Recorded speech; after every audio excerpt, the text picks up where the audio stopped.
Assalamualaikum warahmatullahi wabarakatuh. Halo semuanya, pada video pembelajaran kali ini, kami dari kelompok TI 94 akan mempresentasikan materi yang berjudul Prinsip Dasar Fisiologi Kerja dalam Produktivitas. Tujuan dibuatnya video pembelajaran kali ini yaitu untuk menjelaskan pentingnya fisiologi dalam produktivitas, serta untuk melengkapi tugas mata kuliah biologi dengan dosen pengampu yang saya hormati, Bapak Surya Amal MKes. Baik, sebelum kita masuk pada materinya, izinkan saya untuk memperkenalkan diri. Perkenalkan, nama saya Ayas Dika Pratama. Di sini saya berperan sebagai pemandu jalannya presentasi serta pemateri 1. Di sini saya tidak sendiri, saya ditemani oleh dua rekan saya, yaitu ada Rizky Ardiansa selaku pemateri 2 dan Eko Sandirun Rahman selaku pemateri 3.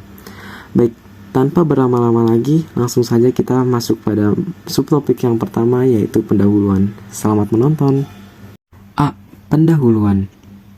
Produktivitas menjadi salah satu faktor penentu dalam waktu penyelesaian proyek, di mana produktivitas merupakan rasio antara output dengan input atau rasio antara hasil produksi dengan total sumber daya yang digunakan. Salah satu faktor yang mempengaruhi produktivitas ialah kinerja tenaga kerja. Tenaga kerja memiliki peran yang sangat penting dalam meningkatkan kinerja. Beberapa peneliti terdahulu menunjukkan adanya beberapa faktor fisiologi yang berpengaruh dalam produktivitas. Faktor fisiologi yang berpengaruh terhadap kelelahan kerja.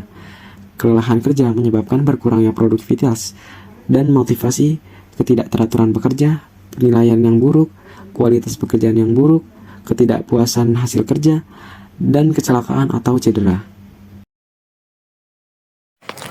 1. Definisi fisiologi kerja. Fisiologi kerja merupakan salah satu cabang ilmu ergonomi yang fokus terhadap pengukuran energi yang dikeluarkan atau energi yang dikonsumsi oleh manusia. Dalam menjalankan aktivitasnya, energi yang dikeluarkan atau dikonsumsi terjadi karena adanya proses metabolisme yang terjadi dalam otot yang ditunjang oleh sistem kardiovaskular dan sistem pernapasan yang terdapat di dalam tubuh. Kerja fisik adalah kerja yang memerlukan energi fisik otot manusia sebagai sumber energi power. Dalam ilmu fisiologi terdapat batasan metabolisme, stres, dan fatigue yang berhubungan dengan beban pekerjaan angkat yang berulang-ulang Jenis pekerjaan angkat yang berulang-ulang membutuhkan lebih banyak energi ekspeditur yang tidak boleh melebihi kapasitas energi bekerja. 2. Prinsip fisiologi kerja. Mengukur permintaan fisiologi. Tugas dasar fisiologi pekerjaan adalah mengukur kemampuan pekerja melakukan aktivitas pekerjaan konstruksi tertentu berdasarkan beban kerja dan menganalisa terhadap kemampuan pekerja untuk melakukan pekerjaan itu. Beban kerja diukur menggunakan penyerapan oksigen maksimal dan denyut jantung. Mengukur pengeluaran energi KKAL adalah unit yang digunakan untuk mengukur energi baik saat bekerja maupun istirahat. Ada dua cara pengukuran pengeluaran energi, yaitu kalorimetri langsung dan kalorimetri tidak langsung. Pengukuran penyerapan oksigen. Pengukuran menggunakan kalorimetri tidak langsung. Terdapat dua teknik penggunaannya, yaitu sistem tertutup dan sistem terbuka. Metode untuk mengevaluasi tingkat keparahan kerja.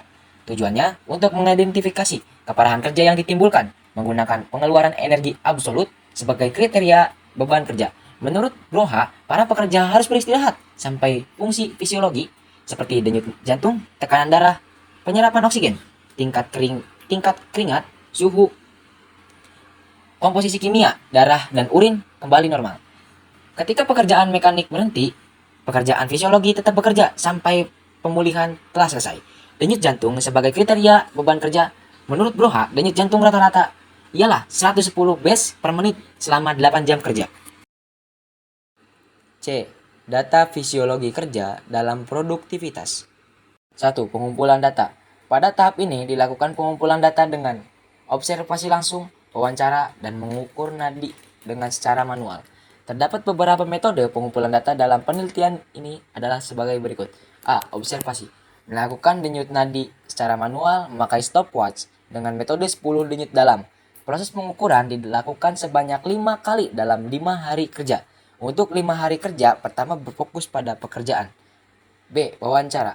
Wawancara dilakukan secara langsung kepada pekerja. Pertanyaan yang dinyatakan yaitu usia, jam kerja, dan aktivitas pekerjaan.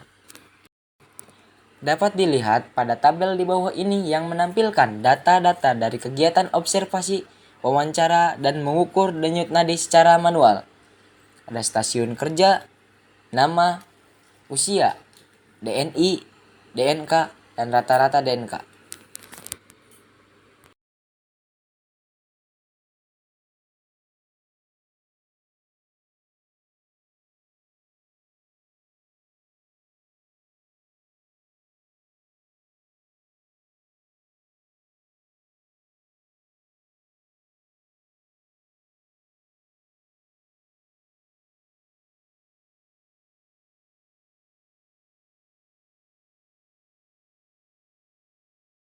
Baik, kita masuk pada subtopik yang terakhir, yaitu kesimpulan.